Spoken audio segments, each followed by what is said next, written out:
Mélenchon. Néanmoins, est-ce que vous estimez qu'il a tort dans la forme? Est-ce que vous estimez qu'il a raison sur le fond, Jean Messia? Ni l'un ni l'autre. Je veux dire, il accepte les termes d'une émission. Il sait très bien qu'il va être interrogé là-dessus.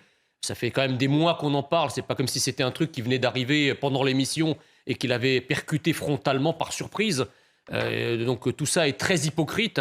Et puis, est-ce qu'on imagine Jean-Luc Mélenchon défendre de la même manière, avec la même faconde et la même hargne et la même poésie dégoulinante, quelqu'un d'autre que son poulain?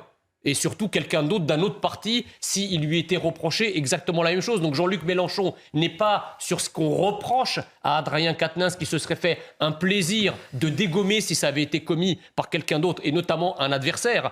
Le message qu'il envoie sur BFM, c'est quoi? C'est pour calmer ses troupes en disant « c'est pas la peine de vous bouffer entre vous, parce que j'ai déjà désigné mon poulain est toujours là, quel que soit ce qui lui est arrivé sur le plan judiciaire, ça ne sert à rien d'espérer que je soutienne quelqu'un d'autre que lui. » C'est un message qui est adressé à ses propres troupes, comme quoi il adoube encore Adrien Quatennens, malgré sa condamnation, malgré ce qui lui a été reproché. Donc la théâtralisation, si vous voulez, de Jean-Luc Mélenchon et cette espèce de côté, un peu théâtre de boulevard, ça prend pas, quoi. Alors maintenant qu'effectivement les médias de manière générale et BFM TV ont des interviewent les gens de manière un peu véhémente et surtout un peu différenciée en fonction des couleurs politiques, bon, ça existe depuis des années. Je veux dire, les représentants du Rassemblement national ou du camp national de manière générale en savent quelque chose. Ils sont beaucoup moins bien traités sur cette chaîne que Jean-Luc Mélenchon ne l'est. Je n'ai jamais vu aucun d'entre eux partir en cours d'interview parce qu'on l'abordait sur quelque chose qui lui déplaisait.